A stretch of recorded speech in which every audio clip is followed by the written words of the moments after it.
নীলুর জেলে চলে যাওয়ার চিৎকার আহাজারিতে এবার আর কোনো মতেই সাড়া দিল না রাই। হ্যাঁ বন্ধুরা, ভিডিও তো লাইক দিয়ে দেখতে থাকুন। যে মুহূর্তে কিনা পুলিশ রাইয়ের জবানবন্দি নেওয়ার পর সুস্পষ্টভাবে বুঝতে পেরে যায় যে সেই দিনের ঘটে যাওয়া সকল পরিকল্পিত ঘটনার পেছনে নীলাঞ্জনেরই হাত আছে। ঠিক সেই সময় পুলিশ অফিসাররা বলতে থাকে যে আপনারা এসে ওনাকে এক্ষুনি হ্যান্ডকাপ পরিয়ে নিয়ে যান এখান থেকে। ঠিক সেই মুহূর্তে নীলাঞ্জন বলতে থাকে যে নিয়ে যাবেন মানে আপনারা কি মনে করেছেন যে আমার রায় দিদিভাইয়ের সামনে দিয়ে আপনারা আমাকে এরকম করে হ্যান্ডকাপ পরিয়ে নিয়ে যাবেন? আমার রায় দিদিভাই সেটা চুপ করে সহ্য করবে? সেটা কোনোদিনও না। আমার রায় দিদিভাই ওর জবানবন্দি দিয়েছে ঠিক আছে, কিন্তু ওর জবানবন্দির মধ্যে ও কোনো মতেই এটা স্বীকারোক্তি দেয়নি যে এই সকল কিছুর পেছনে আমি দায়ী আছি। তাই আপনি কোনো মতেই আমার হাতে তুই যদি হাত করার পড়ানোর চেষ্টা করেন তাহলে কিন্তু আমার থেকে খারাপ কেউ হবে না। রায় দিদিভাই তুই চুপ করে আছিস কেন? তুই বল না।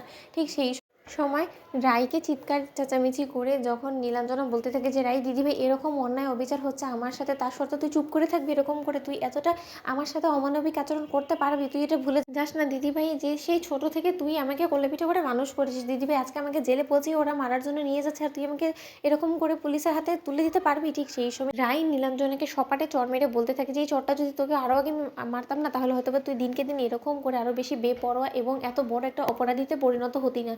আর তার থেকে বড় কথা, তুই আমাকে কিসের দোহাই দিচ্ছিস বলতো? তোর কোনো দোহাইতেই আর যাই হোক না কেন আমার মন এখন আর গলবে না, কারণ আমি এখন পাষণ্ড হয়ে গিয়েছি। তোর যখন আমাকে মারার জন্য একবার হাত কাঁপলো না, তুই একবারও ভেবেছিলিস তখন কিনা তুই বাবুল গুন্ডাকে নির্দেশনা দিয়েছিলিস যে আমি যাতে সেই গিফটের ডিডের মধ্যে সিগনেচার করে দেওয়ার পর ওরা যাতে আমাকে মেরে ফেলে? তখন তুই একবারও ভেবে দেখেছিলিস যে আমার পরিবারের উপর কত বড় একটা ঝড় বয়ে যাবে? সেই সম্পর্কে বিন্দুমাত্র তুই ভাবার প্রয়োজন বলে মনে করিসনি, কারণ তুই তো প্রতিশোধের আগুনে পুড়ছিলিস। তুই তো এটাই চাচ্ছিস যে কখন দিদিভাই মরবে আর তোর প্রতিশোধ পূরণ হবে। কিন্তু তুই দেখ, শত চেষ্টা করে তুই কোনো মতে এখনো পর্যন্ত নিজের প্ল্যানে সাকসেসফুল হসনি।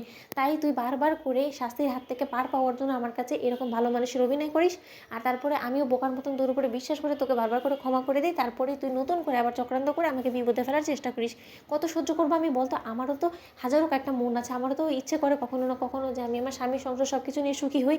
কিন্তু আমি যতবার সুখী হওয়ার চেষ্টা করছি ততবার তুই আমার উপরে এমন এমন করে ঝড় এনেছিস, এমন আঘাত করেছিস যার ফলে কিনা আমার গোটা জীবনটা তছনছ হয়ে গিয়েছে। ইভেন কি এবার আমি হয়তো আমার পরিবারের কাছ থেকে চিরতরে বিচ্ছেদই হয়ে যেতাম, কিন্তু যদি না সকলে মিলে আমাকে এতটা পাগলের মতন খোঁজাখুঁজি না করতো তাহলে হয়তো বা কোনোদিন আমি আমার পরিবারকে ফিরে পেতাম না।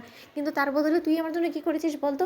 তুই দিনকে দিন নিজেকে আরও নিচে নামিয়ে ফেলছিস নীলু। তোকে এবার নিজের কথা ভাবতে হবে, আর নিজের কথা ভাবার জন্য তো জেলে যেতে হবে, কারণ জেলে না যাওয়া পর্যন্ত তোর সুষ্ঠু বিচার না হওয়া পর্যন্ত তুই কোনো মতেই নিজের পাপ কাজ থেকে বিরত থাকবি না। তুই আবারও একের পর এক পাপ কাজ করবি, আর সেই পাপের জ্বালায় আমরা সকলে মিলে ঝুলে পুড়ে ছারখার হয়ে যাব। আজকে সকলে মিলে তোর দিকে আঙুল তুলছে এবং আমার বাবা মার শিক্ষার দিকে আঙুল তুলছে, সেটা শুধুমাত্র তোর জন্য। যেটা আজ অবধি কেউ বলার সাহস করেনি সেটাও আজকে লোক বলছে, শুধুমাত্র তোর মতন একটা অপরাধী আমাদের বাড়িতে আছে বিধে। সেটা যাতে না হয় তার জন্য তোকে আমি শাস্তি দিব নিজ হাতে। তো বন্ধুরা, ভিডিওটি ভালো লাগলে লাইক এবং শেয়ার করে সাবস্ক্রাইব করতে ভুলো না।